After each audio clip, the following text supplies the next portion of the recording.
Atrioventricular reentrant tachycardia is also known as AVRT for short, and it's a type of supraventricular tachycardia where you have an abnormal loop of electricity or reentrant circuit going around and around between two pathways. So you have to have two pathways, one being the normal AV conduction system, so that's one of the pathways, and the other pathway is an accessory pathway, and that's just an extra pathway that exists between the atrium and the ventricle, hence atrioventricular reentrant tachycardia.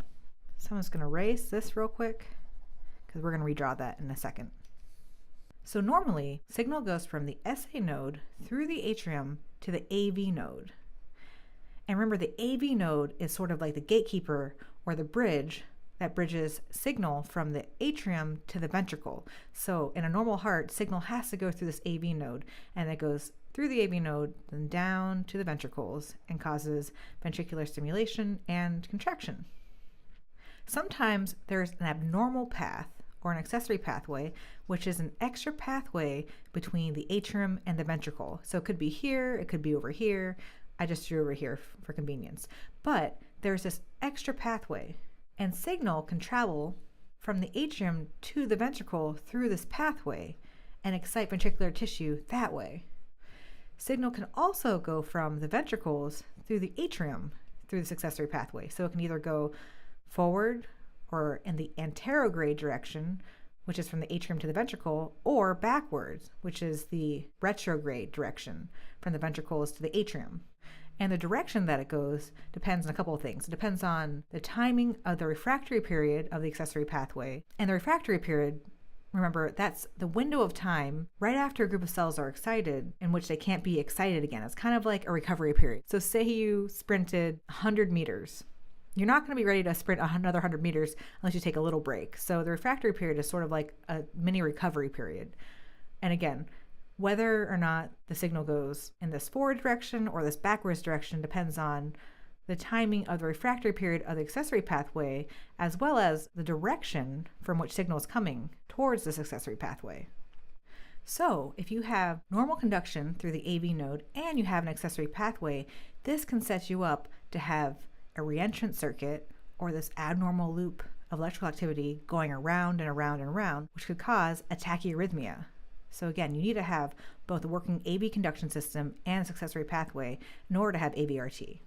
I think one of the best ways to better conceptualize AVRT is by going through the most classic example of AVRT, which is Wolff-Parkinson-White syndrome. So again, Wolff-Parkinson-White syndrome is a classic example of AVRT. And sometimes it's called WPW for short. So again, in Wolff-Parkinson-White syndrome, you have this extra pathway or accessory pathway that exists between the atrium and the ventricle. And you have signal that goes from the SA node to the AV node and then to the ventricles. And that signal can also go from the SA node through this accessory pathway and can stimulate the ventricles that way. So you're getting ventricular stimulation through the AV node and through this accessory pathway. Now, something to note is that the AV node has special tissue that actually slows down conduction. So when signal hits the AV node, the conduction slows down. However, this accessory pathway is just kind of like a hole between the atrium and the ventricle. It's not going to slow down any signal. So the signal going from the atrium to the ventricle through this pathway is actually going to stimulate ventricular cells sooner than it would the AV node, because this AV node has this built-in mechanism that slows down conduction. So you're going to see some changes on the EKG. You're going to see a shortened PR interval, and you're going to see the slow rise in the slope of the QRS. Again, you have this shortened PR interval, so the PR interval is usually less than 0.12 seconds. And that's because you have this pre-excited ventricular tissue that's getting stimulated before the normal conduction system has a chance to stimulate ventricular tissue. And because you're getting ventricular stimulation over a longer period of time, you're going to have the slow rise in your QRS. This slow rise is called a delta wave. And again, this is classic for WPW. Now, it's important to note that this here is not AVRT. You're not going to get a tachyarrhythmia just from this. However, in the event that you have a premature beat coming from the SA node going to the AV node, and if this accessory pathway happens to be in a refractory period, meaning that the signal isn't going to travel this way through the accessory pathway, then you're going to have signal going down through the ventricles. It's going to travel back up, and by the time it reaches the accessory pathway, it will no longer be in a refractory period. So the signal can actually travel through the accessory pathway and then go back and stimulate the AV node. This creates the reentry circuit, so you're going to have the signal going around and around and around and around, and this is going to create the tachyarrhythmia that you get in AVRT. Atrioventricular nodal reentrant tachycardia is another type of reentrant tachycardia like AVRT, but it has its differences. So people call this AVNRT for short. And remember, this is very different than AVRT. It's called AVNRT, N's for nodal, because the abnormal loop of electricity, or that abnormal reentrant circuit, directly involves the AV node and the tissue right around it. There is no accessory pathway in AVNRT. So again, this is the AV node, and here I drew a bigger AV node. I kind of blew it up. So this is the AV node and the His bundle and the conduction system going down into the ventricles. So in AVNRT, there are two pathways that run through the AV node. There's a slow pathway, where an impulse travels more slowly down the path, and there's a fast pathway, where the impulse can zip through. And I'm going to erase this real quick because we're going to redraw these in a second. Okay, something else to note, just because of its inherent makeup, the slow pathway has a shorter refractory period. Now remember, the refractory period is that window of time when cells can't be excited again after they've already been excited. Whereas the fast pathway has a longer refractory period. I'm going to abbreviate refractory period, RP, refractory period. So again, slow pathway, short refractory period, fast pathway, long refractory period. So a signal comes down and it's going to split. And it's going to rush down the fast pathway, reach this common final pathway, and then spread to the ventricles. Meanwhile, it's going to slowly go down the slow pathway.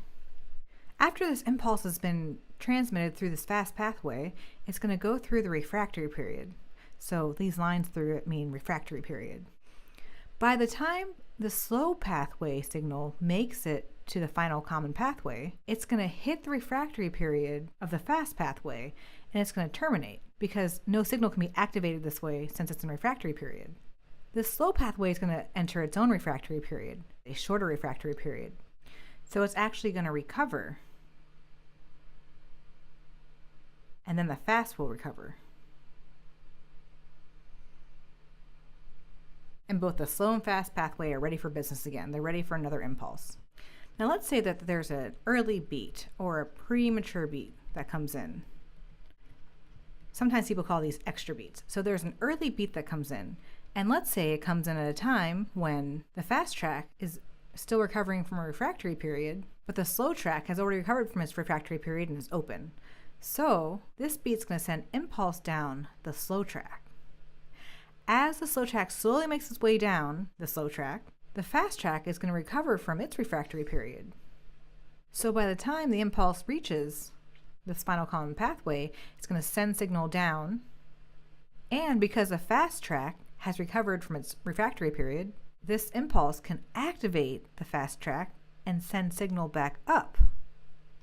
If the slow track has already been through its refractory period and recovered from that refractory period, it can activate the slow pathway and send signal back down, and what happens is the impulse will continue to circle around and around. You're creating this reentrant loop, and as it circles around and around and around, it's going to keep sending signal down this way.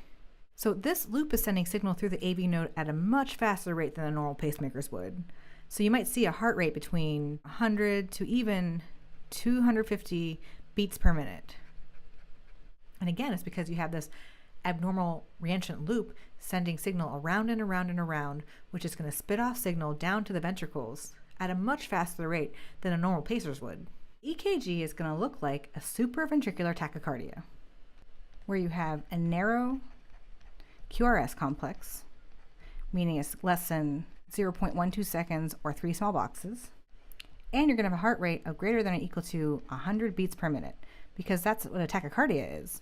It's greater than 100 beats per minute. So on this EKG here, you can appreciate a narrow QRS complex. And again, the QRS complex is narrow because there's normal activation of the His-Purkinje system. And you notice that the heart rate is greater than 100 beats per minute. So the heart rate here is somewhere between 150 and 300 beats per minute. By looking from here to here, you can tell that the heart rate is above 100 beats per minute. So this is definitely a tachycardia.